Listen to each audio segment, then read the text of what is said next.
Les sites visés, carte à l'appui. Fanny, montrez-nous quels sont donc ces fameux sites en question.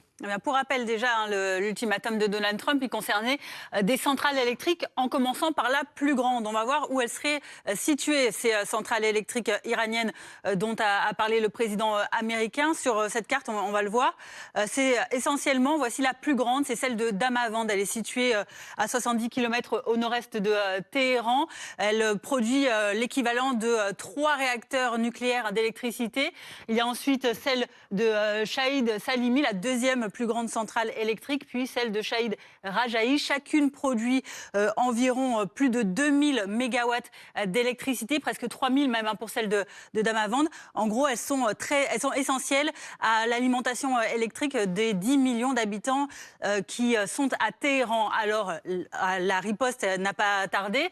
Du côté de l'armée iranienne, on a menacé immédiatement de fermer complètement le détroit d'Ormuz, mais aussi de frapper toutes les infrastructures énergétiques, de technologie de l'information et de dessalement d'eau appartenant aux États-Unis dans la région, dans le Moyen-Orient.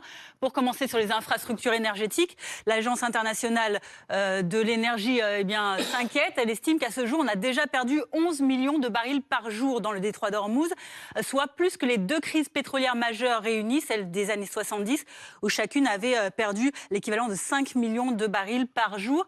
Alors, pour ce qui concerne les menaces sur les usines de dessalement, regardez l'importance que ça revêt dans cette région. Vous voyez tous ces points verts, ce sont toutes les usines de dessalement d'eau, puisque la région qui est très aride, concentre 42% de toutes les usines de dessalement d'eau mondiales.